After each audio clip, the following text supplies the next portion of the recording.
Hey everyone, welcome back. Hope everyone had a great weekend. It's a Monday now. Today was a little bit turbulent day in the markets. Bitcoin and Ethereum are still trying to rebound. The markets, however, did rebound a little bit today. S&P, Dow Jones, NASDAQ all rebounded towards the end of the day. Miners were kind of mixed today, so we'll take a look at what's going on there. Then we have a couple of stories to talk about. 1.5 million Bitcoin value in 2030.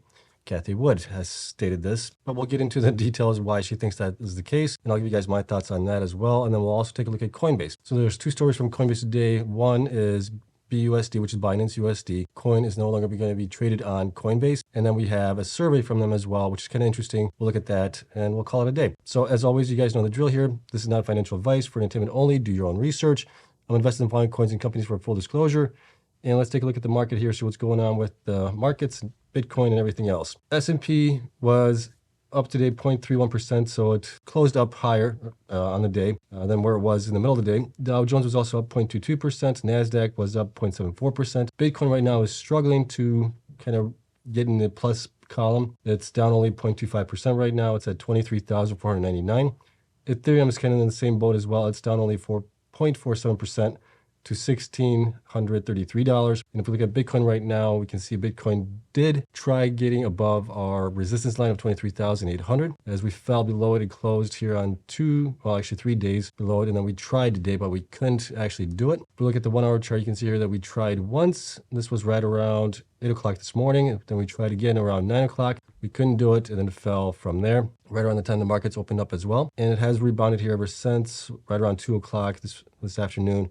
And it has had a nice little rally going up, trying to rebound and trying to get positive here. It's got only, 27 minutes left on it. We'll see if it actually does that or not. But right now we can see here that the RSI has come up a little bit here to 54. Last time we were right around here, which is kind of in line with where it's at. Well, it's up a little bit higher than where it's been. So we'll see. Right now it's battling with our resistance line of 23,800. I'm guessing it's going to probably try doing that a couple more times before it either goes up or we continue going down. And we'll see where it goes from there. Okay, Ethereum, same situation here, more or less. It fell below its 20-day moving average, and it has now tried to rally a little bit as well. Okay, so we'll see what happens there with that one going into this week. Now, the miners were a little bit mixed bag today. Some were up, some were down. Right now, let's take a look at some of the miners here. Let me turn off the daily. There we go, and go into the daily chart. So we can see here, ANY has been down 4.41% today to 41 cents. It's been down now 5 days in a row. Argo, let's take a look at that one. That one has been up, Friday was up. Today was down 4.85% to $1.57. Bit Digital was down 3.15% to $1.23. It's had the last 3 trading days down. Bitfarms was up today 0.79% to 94 cents. It's had 2 straight days in a row where it's been down. Cypher was down 3.31% to $1.46. It has had 3 trading days in the red. CleanSpark was up 1.82% to $2.80. This one's had 5 trading days where it's been down.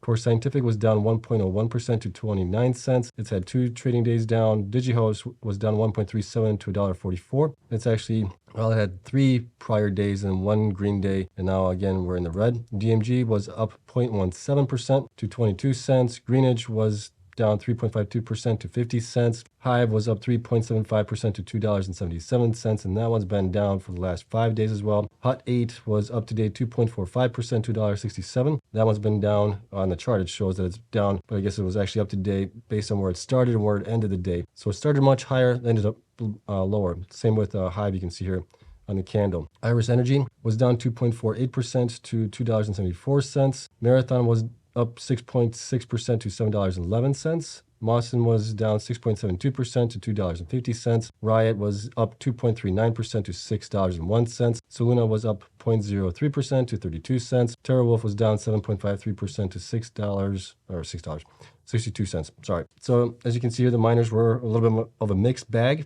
And let's take a look at the network hash rate really quick. We got a new one today. We got a new all-time high again. On the 7-day average, it's come down here to 288 million. And if we look at the 1 day, it has spiked again here. We got a brand new all-time high, 359 million terahashes on it. And that's a lot of miners being plugged in. From the low that we had here of 227, that's basically 132 million terahashes. That's a lot of miners being plugged in at that time. The trend line is going to be going up, as we've talked about in the past. Let's take a look at our first story here, which is going to be on Coinbase. So Coinbase is to suspend Binance USD stablecoin, saying it doesn't meet listing standards. The suspension affects Coinbase.com, Coinbase Pro, Coinbase Exchange and Coinbase Prime. And they didn't really provide reasoning for it. It's just, here's what they had to say. Coinbase will suspend trading of Binance USD, BUSD, starting March 13th because the stablecoin doesn't meet its listing standards. The U.S. cryptocurrency exchange announced in a tweet Monday, and here's a quote from it: "Our determination to suspend trading for BUSD is based on our own internal monitoring and review processes," a spokesperson told CoinDesk. "When reviewing BUSD, we determined that it no longer met our listing standards and will be suspended."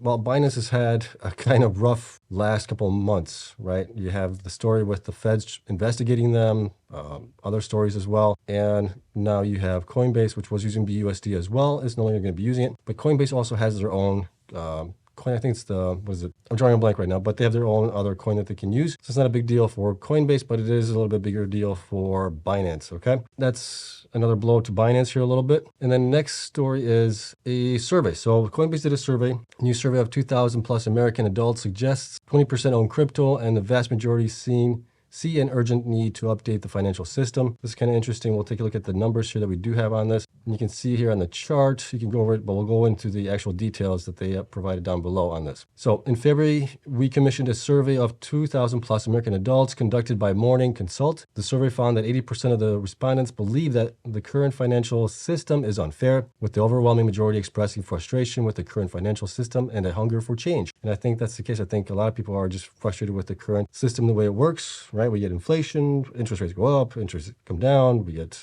stagnation, all this fun stuff. So at the same time, the survey indicates that most Americans remain optimistic about the future of crypto and understand its potential to be part of the solution to bring about meaningful change to the financial system that would benefit society as a whole.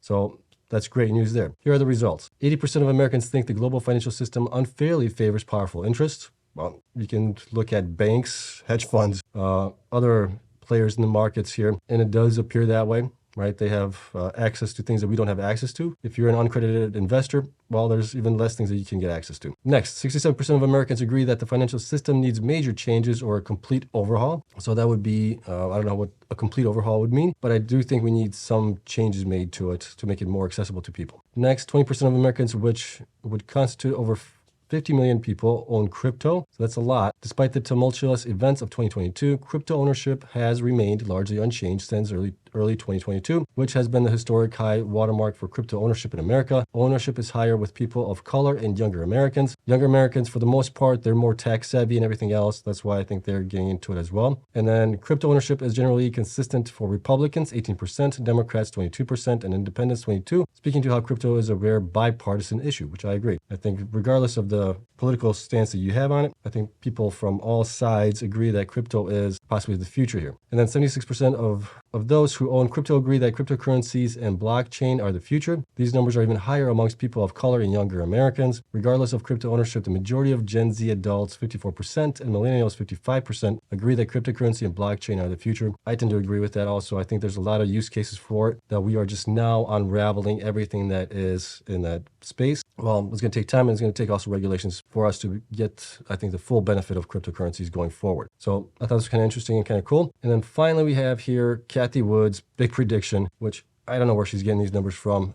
They're very, very, very optimistic, I think. So Cathie Wood, Bitcoin and Ethereum are on the right track despite collapse of several crypto companies. And here's what she had to say, basically. Cathie Wood, chief executive at ARK Invest, reiterated her support for cryptocurrencies such as Bitcoin and Ether on Monday, despite several digital asset companies collapsing last year and fresh signs that U.S. regulators want to tighten their control over the industry. I've said this before, I'm fine with regulators and regulation.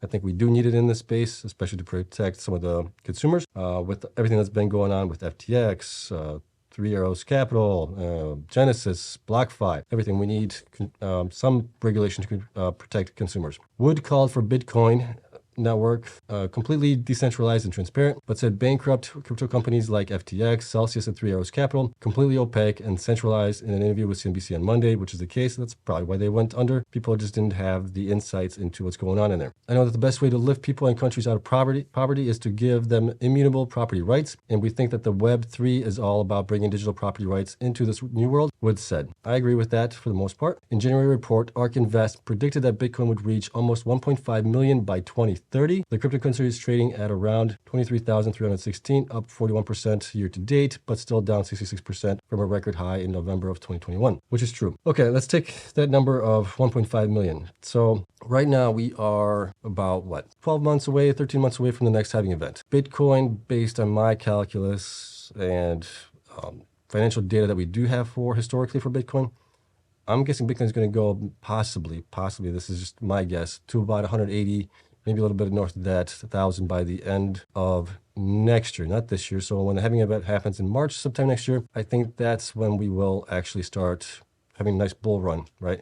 Supply crunch is always going to increase the value of Bitcoin. We're only going to get to about maybe, like I'm thinking maybe 180 to 200,000 by that end of the bull run, unless that bull run really goes crazy. So that's going to be 2024. Then we have another 4 years before the next halving event. I'm guessing by that time, that's going to be 2028. We are probably going to get into another bear market.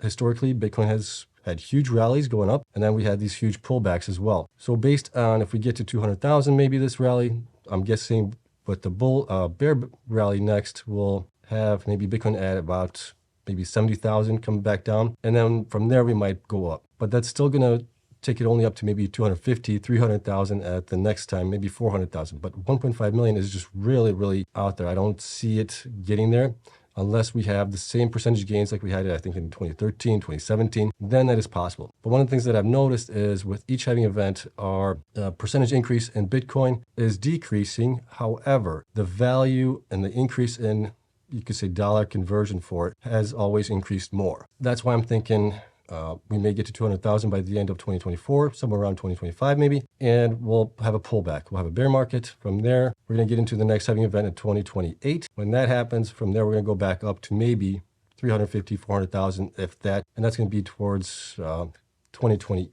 2029. So I just don't know how she's thinking it's going to get to 1.5 million unless we get some major regulations. A lot of things go right for Bitcoin. We don't have a bear market, potentially, this time around, and a lot of things have to go right for it. That's the only way I can see Bitcoin getting to 1.5 by 2030, potentially. I'm thinking 1.5 million by the end of maybe 2040 sounds a little bit more acceptable than in the next, well, basically 7 years. That's the case. But let me know what you guys think of that. I just thought that was kind of interesting, and I think it's a little bit too bullish on it. That's just my thoughts on it. Let me know what you guys think, and let me know what you guys think of BUSD. Are you guys using it or not on Coinbase? I don't trade.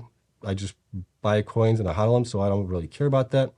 But I thought the survey was also kind of interesting, but let me know what you guys thought. Okay, so that's it. Quick and easy day today. Hope you guys have a great day. We'll see you guys tomorrow.